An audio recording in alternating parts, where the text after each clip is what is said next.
Thank you all, ladies and gentlemen, for taking time out of your busy days and volatile markets to be here today. I'm going to present two funds of which I'm the portfolio manager and in which I'm a major investor. The first is the award-winning Portland Focus Plus Fund LP. The LP, as I'll refer to it, is intended for non-registered assets. The LP also has what is essentially a sister clone fund, the Portland Focus Plus Fund. It's intended for investment by registered assets and by non-Canadians. I'll refer to it as the trust, since that's its legal form, and the two funds together simply as the funds.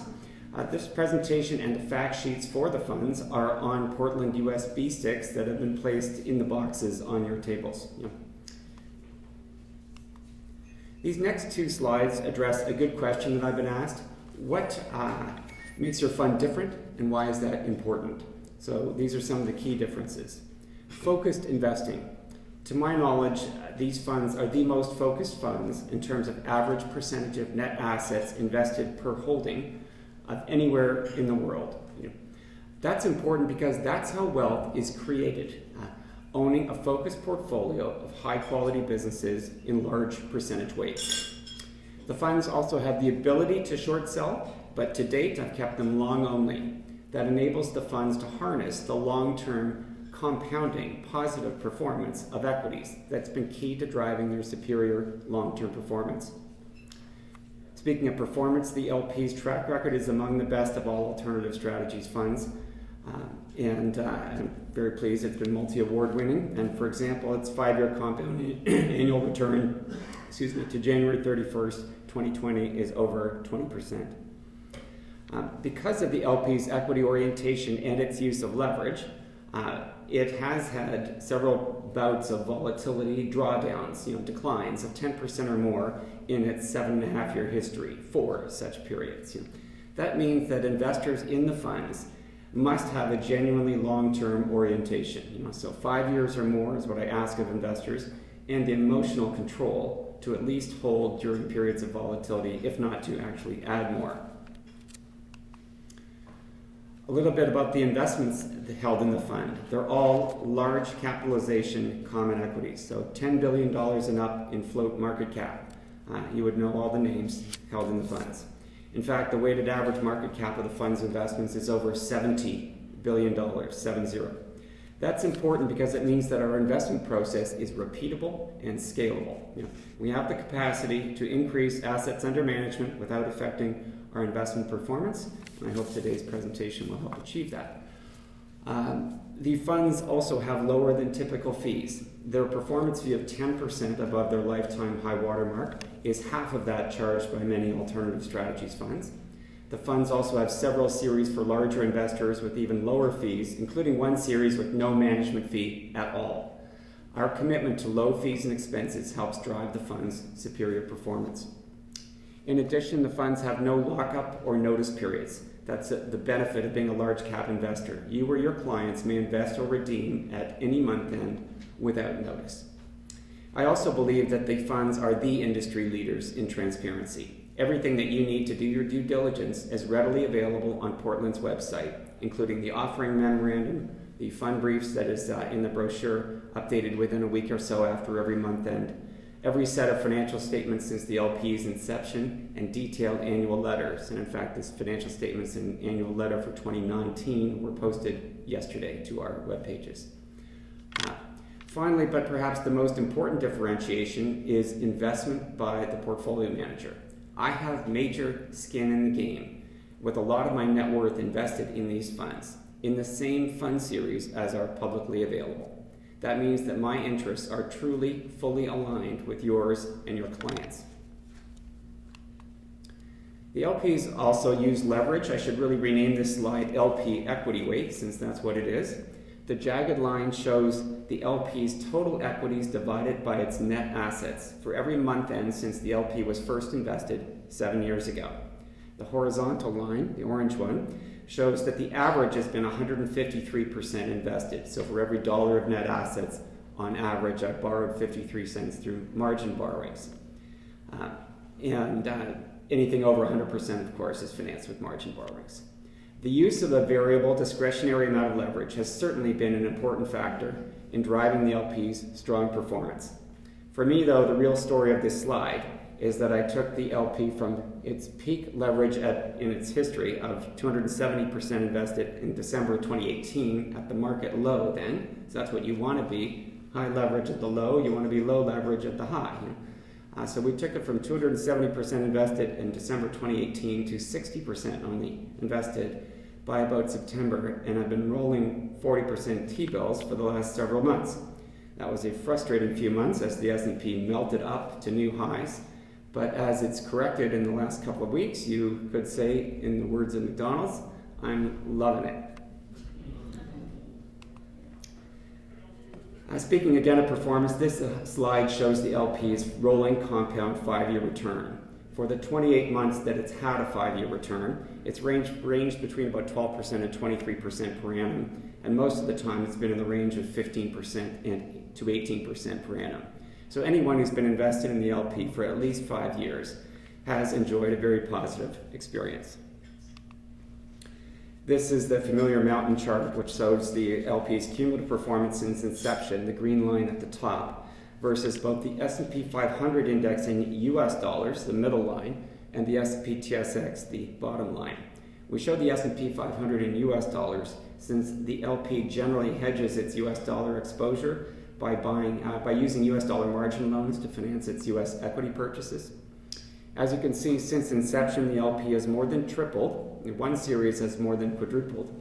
It's had a return vastly greater than either the S&P 500 or the S&P TSX, and that gap has been widening over time.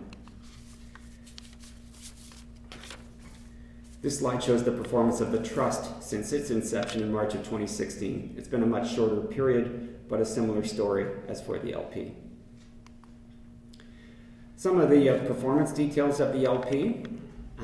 As we saw earlier, its average equity weight has been 153%. Foreign equities, meaning so far US, have averaged 38% of its total equity, so it's truly been a Canada-US combination. The worst 12-month return of down 14%, the largest drawdown of 19.7%, and the longest period between record highs in net asset value of 12 months all occurred in 2018, which had a major sell-off late in the year. This slide has a lot of numbers, so please allow me to briefly explain. Every year, the LP allocates its 6 items to investors on T5013 slips. They're all listed here. These are the pre-tax column shows the LP's actual numbers for its 2018 from its 2018 tax returns. 2019 return hasn't been filed yet. The tax rates shown are for the highest Ontario tax bracket for 2018. What this table shows in the bottom row is that if the LP had just one investor who was a resident of Ontario, the tax rate that he or she would have paid on the LP's allocations would have been only 25.8%, or less than half of the rate applicable to ordinary income. So how can that be? It's because most of the income generated in the LP is tax advantaged. It's capital gains, which are only half included, at least until the next federal budget, and eligible Canadian dividends, whereas the expenses are all fully deductible from income. The line carrying charges there is the sum of management fees, performance fees, operating expenses, and interest expense and the margin loans, all deductible from income. So that means the LP is very tax efficient for non-registered assets. It's had a high pre-tax return and tax efficiency, while the trust is an excellent vehicle for long-term compounding of registered assets. The last slide is a disclaimer brought to you by our compliance department, which says in part that past performance may not be repeated. Thank you very much for this opportunity to present the Portland Focus Plus funds. I'd be happy to take your questions, panelists. Great, thank you.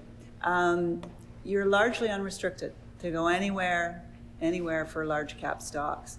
How do you choose your stocks? Like, what's your stock selection process in a nutshell? And is it themed? And how do you have conviction for whatever number of holdings of stocks you may have in there? And then why, again, coming back to, you went to 40% cash in the fall. What prompted that?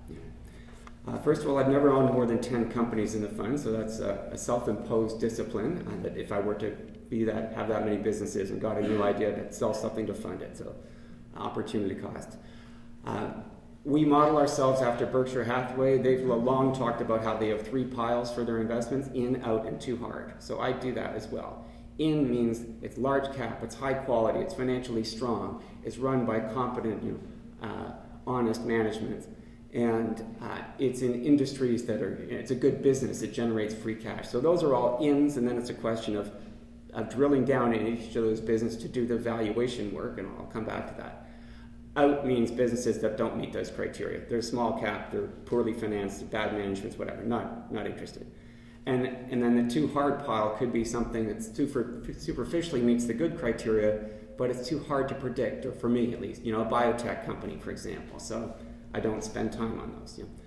Within the in pile, I do work to determine what do I think is its intrinsic value, discounted cash flow approach. What do I think the stock will trade at 4 years out in a muddling through economic scenario, average profitability, average valuation? And conversely, what do I think the stock price might fall to if events go awry in the near term? And what's the basis for both of those targets? Earnings, dividends, book value, share buybacks, takeover considerations, whatever it might be. And then I have this in a spreadsheet. It has stock prices in real time. So with a click of a mouse, I can say, of all the universe of companies I'm following, show me the ones with the highest return or the least downside risk, and I try to populate the portfolio with businesses that have excellent total return potential and limited downside risk. And it's worked out well so far. And to the other question, what prompted 40% cash in the fall? That work was showing me comparatively skinny rates of return and higher risk across a wide swath of the companies I follow. So what that means for me is a kind of 45 to 50% total returns over 4 years and 20% downside, something like that. I've been doing this nut work for many years. That was telling me, that was flashing red for me. I just didn't like it. So I sold down a lot of my holdings and went to what I consider a minimum equity weight of 60%. Last week at the lows, by comparison, the lows being Friday morning, seeing 80-90% returns with 5% downsides. Okay, send it in. I doubled the equity weight last week, more than doubled. Can you expand on that a little bit? And my question is, how active do you get typically in the fund, and then extraordinary events like last week? Just talk a bit more about how you reweight the portfolio and find opportunity. The activity is often zero. I might go months without transacting a share. In fact, when I did some buying last week, I thought this is unusual. I looked into my records. When was the last time I had bought anything? December of 2018. So I haven't bought a share of anything. For 14 months. Before last week, and so it had all been selling for the reasons I just articulated about valuation. So my portfolio management style, there are short bursts of high turnover around periods in which are high market volatility. For example, the VIX index hit 50 last Friday. That's your sign you've got to be buying equities. And you did buy equities during that stretch? Yes, a significant amount. And in fact, I have my latest colleague here, Drago Stefanescu, who's just joined Portland recently and got to see what I do in real time. That was a frenzy of buying last week. Were you adding to what you currently own, or were you adding new positions? It was a combination of adding to what I owned, initiating a new position in a company I used to own and sold at much higher prices in 2018, and also a new investment idea generated by Dragos, in fact. And once again, what fund or what client would be suitable for this investment? Well, I think it's for really, again, as you stressed, a long-term focused client looking for substantial or outsized returns over time, and able to withstand some volatility in the interim. I think adding to that, somebody who up front understands that when the markets, or when the fund is down, markets are down / the fund is down, this is a time to add to the fund. If you're comfortable adding in a tough time and trusting your judgment, which clearly has worked through the years, then take cash and add to it. And perhaps taking a note from your page as well, understanding this is a plus 4-year commitment. We're not going to evaluate this each month. Thanks, James. Thank you very much, Bert. Thank you, everyone.